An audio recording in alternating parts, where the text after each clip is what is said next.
been 4 years since the last big Final Fantasy title. Games like Mass Effect have shifted the landscape of modern RPGs away from the JRPG to the more Western style of gaming. In order to continue the success of the franchise, Square Enix needs to address the complaints that have risen from this aging genre. Their answer is Final Fantasy XIII. Time to purge a Primarch! The one-time leader in RPGs comes out of the gate focused on the two core aspects that they believe separate them from the rest of the pack: story and battle mechanics. For the most part, it works by delivering an experience that's both streamlined and kinetic. 13 encourages strategy and experimentation over traditional grinding, but what it takes away may just have fans up in arms. The story follows a predestined pack of travelers as they fight their way through a budding war between the technologically driven Cocoon and wild inhabitants of Grand Pulse. The annoying stakes are all here, but instead of a central character, the story is spread across the group, focusing on their relationships with one another. Fang, there's something I need to tell you. The interaction between the individuals of the group will keep you going, although the exterior story lacks a real driving force. Emotional moments are often squeezed together, losing a bit of their emotional resonance in order to put it in the first 25 hours of the game. Because after that, that's when things get good. After 25 hours. That's over a day of playtime just to pick who's in your party. Honestly, it would take longer than the length of this review to go into all the mechanics. Needless to say, it plays more like an evolution of the series before it than a cheap gimmick. People have roles, roles make groups, and groups define the strategy. It's fast, and your fingers will constantly be on the move to change the group tactics to fit the situation. Dying is no longer a problem. The game will put you back outside of combat as though nothing happened. This has to be one of the few RPGs that encourages experimentation and getting in over your head. And in between battles, the game fully heals the party. No need for ins because they don't have any. Besides story and battle, the game feels anemic. Towns are out, exploration is practically nowhere to be found. You'll find a number of side missions late in the game, but they lack the cohesion to the story to feel as though they were put in as little more than an afterthought. 13 really needs something to break up this conveyor belt of monsters that plays the first 25 hours of the game, and to a lesser extent, the rest of the game. This newest iteration of the series may not be the game that fans want, but it's the game that the genre needs.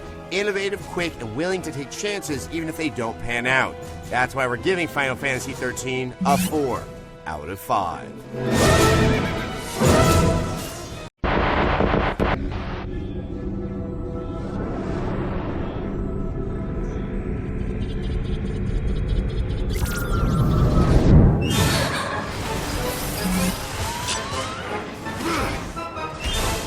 Final Fantasy XIII may not have been a high watermark for the franchise, but there was still a lot of mileage in the characters and the world. As a result, you see before you the sequel so nice they numbered it twice, Final Fantasy XIII-2. It's just as dramatically bombastic and beautifully rendered, and the characters still look like 3 decades of pop star fashion sucked through a spinning propeller. This guy has tribal feathers in his hair. Is he really Native American, or is this like when your mom hangs a dream catcher from her SUV's rearview mirror? Oblivion is the fate of all things. Right. Anyway, Big Chief Fluffy Sword here has a serious mad-on for the previous game's heroine, Lightning. She's busy fighting the forces of chaos in Valhalla, so she sends this rejected Kingdom Hearts character design named Noel through time to fetch her sister, Sarah. Got all that? Yeah, thanks for all the detail. Noel and Sarah time travel around finding out-of-place artifacts. It's a twist in time. I think this is an artifact. And trying to figure out how to put things right and reunite with Lightning. The Paradigm battle system from 13 is back, but with streamlining. The most prominent change is the ability to control both Sarah and Noel whenever you want, which fixes the issue of relying on inconsistent AI in the original game.